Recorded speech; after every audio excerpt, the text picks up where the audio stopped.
2020 के सेट्स में जितना भी सिंटैक्स पूछा गया है उसके संदर्भ में हम बात करेंगे। तो 2020 का जो सेट है वो आपके सामने है। अभी 4 सेट्स हैं, 3 सेट्स की भी बात करेंगे हम इसके अंतर्गत।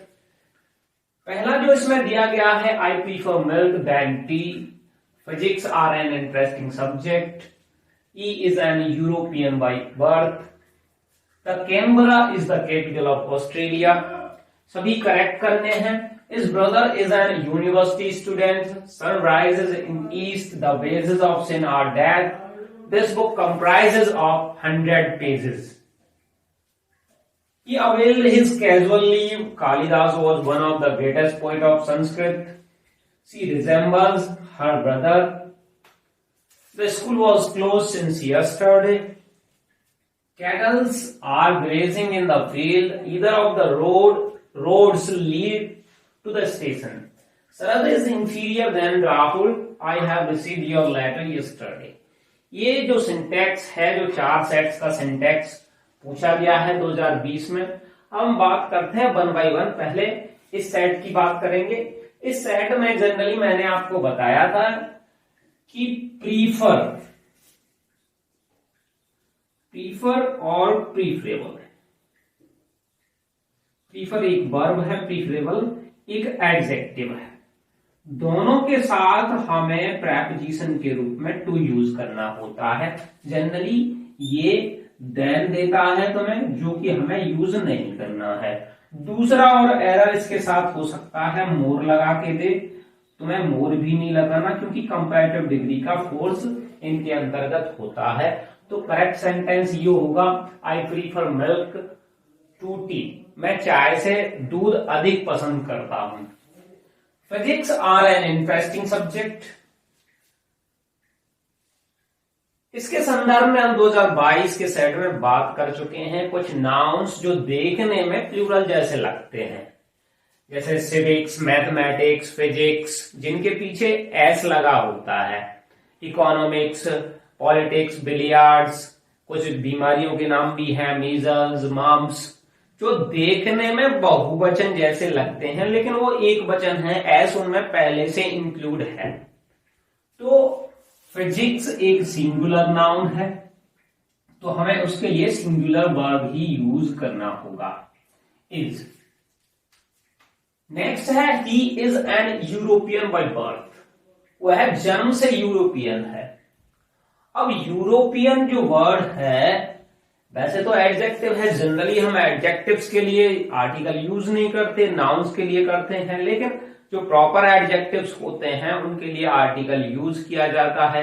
लेकिन इसमें जो आर्टिकल इसने यूज किया है वो यूज किया है एन, जबकि यूरोपियन स्टार्ट होता है यू से, जो वॉवल साउंड नहीं देता है।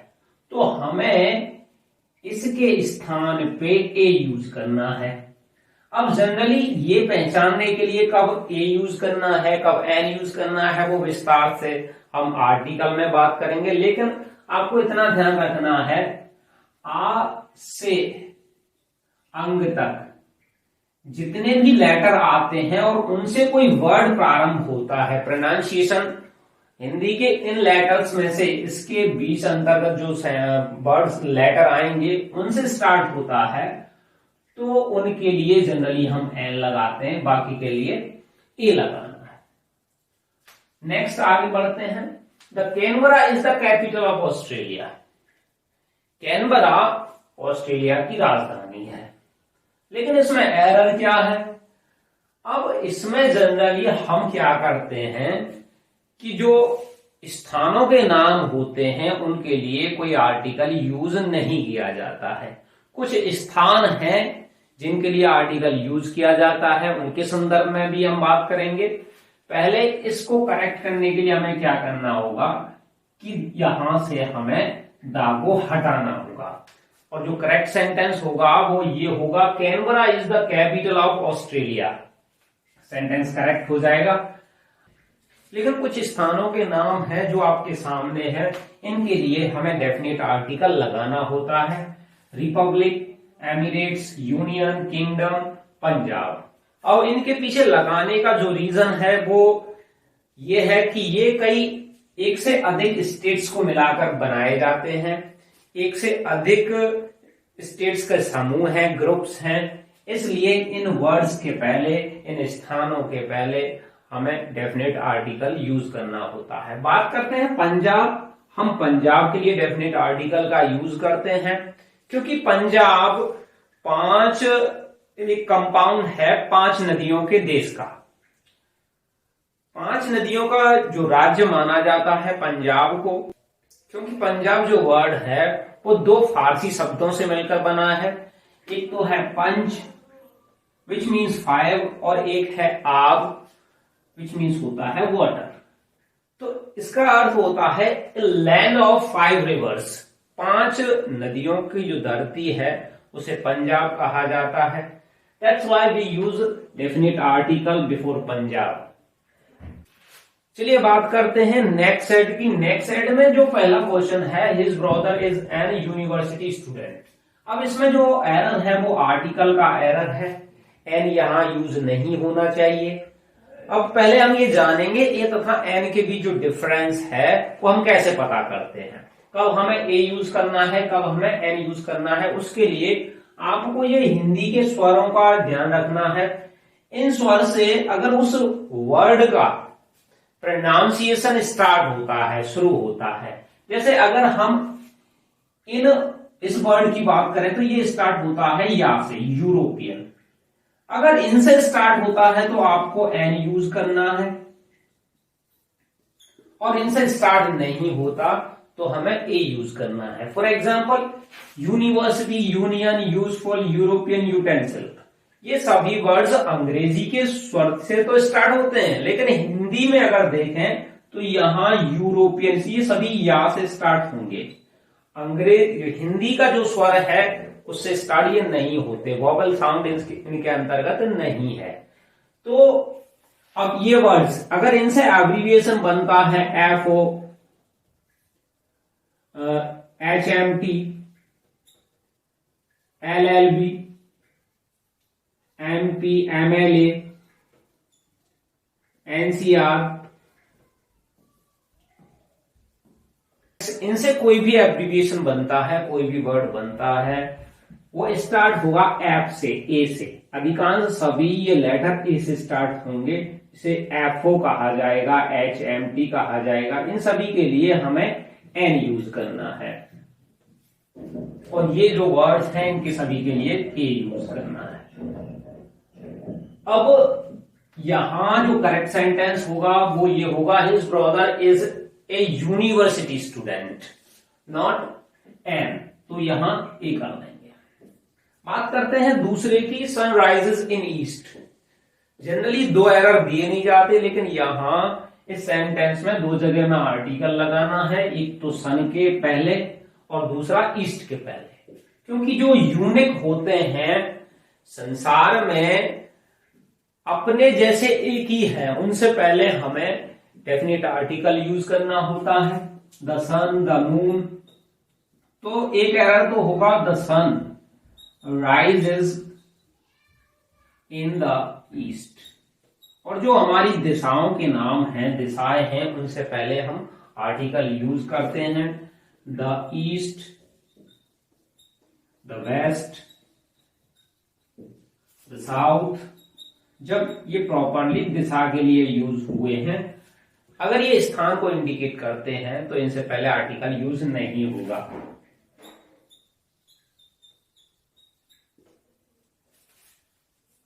तो सही सेंटेंस होगा, the sun rises in the east. The basis of sin are death. इसके अंतर्गत जो एरर है उसे समझने के लिए पहले हमें बेजिस वर्ड को समझना होगा। बेजिस जो वर्ड है ये सिंगुलर में भी यूज होता है, प्लूरल में भी यूज होता है। इसके 2 सेंस होते हैं। अगर ये यूज हुआ है मजदूरी या मेहनताना के लिए तो ये प्लूरल में यूज होगा, इसके साथ प्लूरल वर्ब यूज होगी। लेकिन यदि ये यूज हुआ है परिणाम के लिए, रिजल्ट के लिए, तो ये सिंगुलर में यूज होगा और इसके साथ हम सिंगुलर वर्ब यूज करेंगे। अब इस सेंटेंस का अर्थ अगर हम देखें, the wages of sin are death. पाप का परिणाम मृत्यु है, ये एक सटीक अर्थ बैठता है। लेकिन अगर हम कहें कि पाप की मजदूरी मृत्यु है, तो एक सही अर्थ नहीं देता है। तो यहां पे ये वर्ड यूज हुआ है परिणाम के रूप में, तो हमें क्या करना होगा कि यहां से आर को हटाना होगा, हमें एक सिंगुलर वर्ब यूज करनी होगी। तो सही सेंटेंस जो होगा, correct sentence, the wages of sin is death. अब इस सेंटेंस की यदि हम बात करें तो यहां ये वेजेस मजदूरी या मेहनताने के लिए ही यूज हुआ है। डेली या सप्ताह में मिलने वाला जो पैसा होता है, वेतन होता है, उसे वेजेस कहा जाता है। यहां ये प्लूरल में यूज किया है क्योंकि यहां इसका सेंस मेहनताना ही है, मजदूरी ही है। बात करते हैं चौथे सेंटेंस की। चौथे सेंटेंस में क्या एरर है? चौथे सेंटेंस में जो एरर है वो प्रेपोजिशन का एरर है। हमें कंप्राइज जो वर्ड है उसके साथ प्रेपोजिशन यूज नहीं करना चाहिए, और करना चाहिए तो किन कंडीशंस में करना चाहिए वो मैं आपको बताने वाला हूं। ये जो वर्ड्स हैं यदि वर्ब के रूप में यूज होते हैं तो इनके साथ प्रेपोजिशन यूज नहीं करना चाहिए। जब ये वर्ड्स नाउन के रूप में यूज होते हैं तो हम इनके साथ प्रेपोजिशन यूज करते हैं। देखिए कुछ सेंटेंसेस हैं, कुछ एग्जांपल्स हैं। He launched an attack on the enemy. यहां पे अटैक एक नाउन के रूप में यूज हुआ है, आर्टिकल भी लगा हुआ है, क्योंकि हमने करने के लिए, आक्रमण है लेकिन करने के लिए लॉन्च वर्ड यूज किया है। यहाँ पे वर्ब लॉन्च है और अटैक एक नाउन है, इसलिए यहाँ पे ऑन प्रेपोजिशन यूज हुआ है जो सही है। लेकिन निचले सेंटेंस में देखो, ही अटैक्ड द एनिमी। यहां पे अटैक की सेकंड फॉर्म हमने यूज किया है, इसका मतलब अटैक यहां वर्ब के रूप में यूज हुआ है और हम यहां प्रेपोजिशन यूज नहीं कर सकते हैं।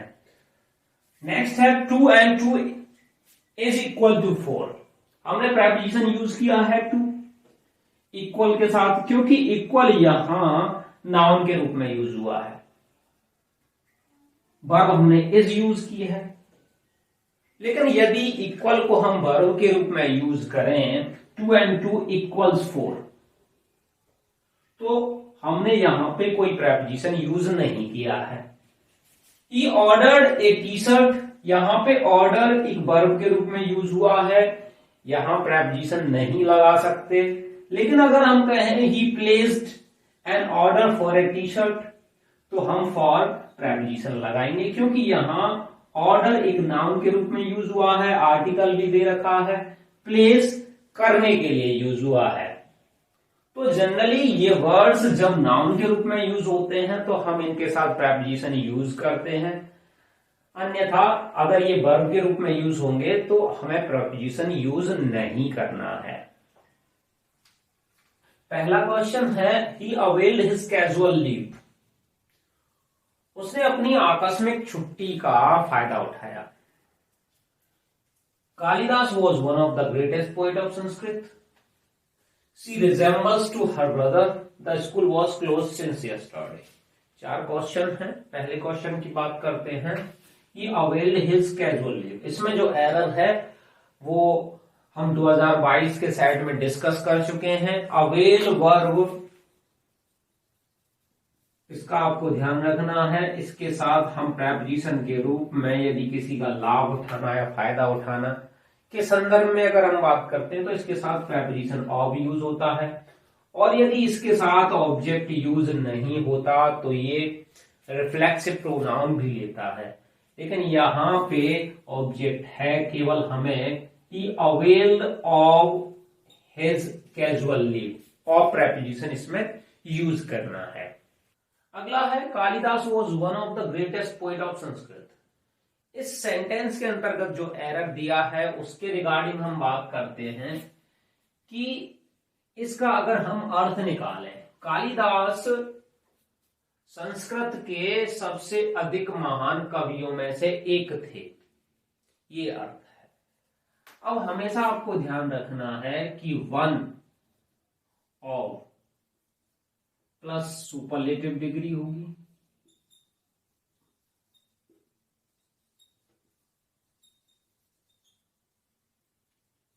और इसके बाद जो नाउन प्रयुक्त होगा वो सदैव प्लूरल होना चाहिए, नॉट सिंगुलर। ये आपको स्ट्रक्चर याद रखना है, क्योंकि अर्थ उसका है कि कालिदास संस्कृत के सबसे अधिक महान कवियों में से एक थे, तो आपको ध्यान रखना है one of plus superlative degree, और नाउन इसके जस्ट बाद आएगा plural noun, not singular noun. तो यहां हमें करना होगा पोइट्स। करेक्ट सेंटेंस होगा Kalidas was one of the greatest poets of Sanskrit. अब बात करते हैं हम तीसरे सेंटेंस की। तीसरा सेंटेंस है she resembles to her brother, वह अपने भाई के समान दिखती है, भाई के जैसे दिखती है। अब रिजेंबल वो वर्ब है जो प्रेपोजिशन नहीं लेती है। पिछले सेट में जो हमने बात की थी ऐसे वर्ड्स की जो एज ए वर्ब यूज होते हैं तो प्रेपोजिशन नहीं लेते हैं। रिजेंबल्स उनमें से ही एक है, सबसे ऊपर लिस्ट में रिजेंबल ही था, तो रिजेंबल के साथ हमें प्रेपोजिशन नहीं यूज करना है। करेक्ट जो सेंटेंस होगा वो विदाउट प्रेपोजिशन होगा, शी रिजेंबल्स हर ब्रदर, ये करेक्ट सेंटेंस होगा। चौथा सेंटेंस है the school was closed since yesterday.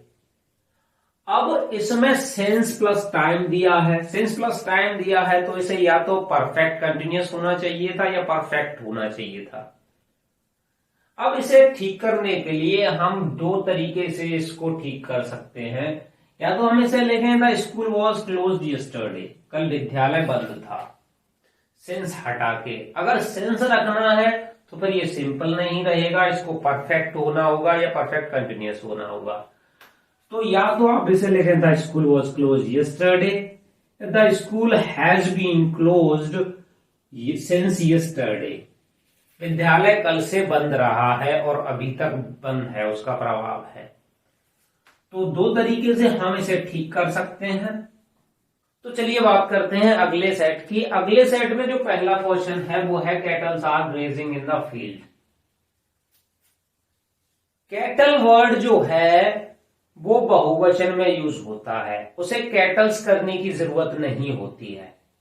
आपके सामने कुछ वर्ड्स हैं, cattle, barmen, people, gentry, cannon, folk, clergy, excreta, insignia, tenantry, novelty. ये वर्ड पहले से ही बहुवचन में होते हैं, देखने में सिंगुलर जैसे लगते हैं क्योंकि एस या एस इनके अंत में नहीं लगा है, लेकिन ये प्लूरल होते हैं और इनके साथ हमें प्लूरल वर्ब यूज करनी चाहिए और इनमें एस या एस हमें नहीं जोड़ना चाहिए, वो ऑलरेडी प्लूरल हैं। पहला वर्ड है कैटल, मवेशियों के लिए यूज होता है, गाय, भैंस, बकरी, कैटल्स नहीं करना चाहिए। वर्मिन प्लूरल में यूज होता है, फसल को नुकसान पहुंचाने वाले जितने भी कीट होते हैं सब वर्मिन होते हैं। पीपल लोग, जेंट्री भद्र लोग, अच्छे लोग। कैनन जो तोप होती हैं, गोला चलाने के लिए, गोला फेंकने के लिए जो तोपें यूज की जाती हैं उनको कैनन कहा जाता है। फॉग भी लोग होते हैं। क्लर्जी पादरी लोगों को कहा जाता है। एक्सक्रीटा मलमूत्र के लिए यूज होता है। इंसिग्निया प्रतीक चिन्ह, किसी चीज का जो प्रतीक चिन्ह होता है उसे इंसिग्निया बोला जाता है। टीनेंट्री किराएदारों का जो समूह है, किराएदार लोग होते हैं उनको टीनेंट्री बोला जाता है। नोवेल्टी अभिजात वर्ग के लोग, अच्छे वर्ग के लोग, जो कुलीन वर्ग के लोग होते हैं उनको नोवेल्टी बोला जाता है। ये सभी वर्ड्स प्लूरल में यूज होते हैं, प्लूरल हैं, इनके साथ हमें ना तो एस जोड़ना चाहिए और ना सिंगुलर की वर्ब यूज करनी चाहिए, हमें इनके साथ प्लूरल वर्ब यूज करनी चाहिए। अब यहां पे इसने वर्ब तो प्लूरल यूज की है, वर्ब करेक्ट है, लेकिन इसने जो एरर किया है वो एस लगा के किया है। कैटल पहले से ही ऑलरेडी प्लूरल में है, उसे एस की जरूरत नहीं है, तो इसे करेक्ट करने के लिए हमें इसमें से एस को हटा देना है। करेक्ट सेंटेंस होगा cattle are grazing in the field. अब हम बात करते हैं दूसरे सेंटेंस की, either of the roads lead to station. इस सेंटेंस में जो एरर है उसके बारे में हम बात करते हैं। अगर ईदर कहीं दिखाई देता है तो ईदर के बाद ऑफ है तो आपको क्या करना है, एक तो आर्टिकल देखना है, आर्टिकल का एरर नहीं होना चाहिए, डेफिनेट आर्टिकल यूज होगा, और जो नाउन आएगा इसके बाद हमेशा प्लूरल में होगा। यहां तक ठीक है, लेकिन जो वर्ब इसके साथ यूज होगी वो सिंगुलर में यूज होगी, क्योंकि ईदर का अर्थ है दो में से कोई एक। वास्तविक इसका सब्जेक्ट एक होता है, इसीलिए हमें इनके साथ सिंगुलर वर्ब यूज करनी है। अब इसने यहां तक ठीक किया है, आर्टिकल भी लगाया, प्लूरल भी किया, लेकिन इस वर्ब को सिंगुलर में यूज नहीं किया, इसलिए हम इस वर्ब को सिंगुलर कर देते हैं। Either of the roads leads to station, दो में से कोई एक सड़क स्टेशन को जाती है। वास्तविक सब्जेक्ट जो है वो एक है, क्योंकि ईदर का अर्थ होता है दो में से कोई एक। बात करते हैं तीसरे सेंटेंस की। शरद इज इंफीरियर देन राहुल, शरद राहुल से अधिक खराब है, अधिक बुरा है। इस सेंटेंस में जो एरर है उसके लिए यहां पे, इस सेंटेंस में जो एरर है उसके संदर्भ में ये वर्ड यहां पे दिए गए हैं। ये जो वर्ड्स हैं ये सभी वर्ड्स लैटिन एडजेक्टिव्स हैं। जनरली जब हम कंपैरेटिव डिग्री यूज करते हैं तो उसके साथ कंपैरिजन के लिए हम देन लगाते हैं, लेकिन ये जो IOR एंडिंग एडजेक्टिव्स हैं, IOR पे समाप्त होते हैं, इनके साथ हमें देन यूज नहीं करना चाहिए। We do not use than, हमें इनके साथ यूज करते हैं टू, क्योंकि ये लैटिन एडजेक्टिव्स हैं, देन नहीं लेते, ये लेते हैं टू। तो junior to, senior to, superior to, inferior to, सबके साथ हमें टू यूज करना है। और ये जनरली जो एरर दिया जाएगा वो देन का एरर इसके साथ दिया जाता है। हमें एरर मिल गया है, यहां पे हमें टू यूज करना है देन को हटा के। चलिए बात करते हैं चौथे सेंटेंस की। चौथा सेंटेंस है I have received your letter yesterday. अब इसमें क्या एरर है, इसके लिए हमें कुछ वर्ड्स देखने हैं। ये टाइम एक्सप्रेसिंग वर्ड है। Yesterday, ago, last week, last month, last year, last moment, March 1942, 1980, 2010 etcetera. Time के ऐसे शब्द जो ये इंडिकेट करते हैं कि एक्शन पास्ट में घटित हो गया था, तो उनके लिए हम प्रेजेंट परफेक्ट नहीं बना सकते। उनके लिए एक ही टेंस उचित रहता है, वो है पास्ट इंडेफिनिट। तो यहां पे जो वर्ड यूज हुआ है यस्टरडे यूज हुआ है, और यस्टरडे इंडिकेट करता है कि एक्शन पास्ट में घटित हो गया था, इसलिए हमें इसे पास्ट इंडेफिनिट बनाना होगा। उसके लिए हमें करना होगा I received your letter yesterday. इस प्रकार ये सेंटेंस करेक्ट हो गया। That's it.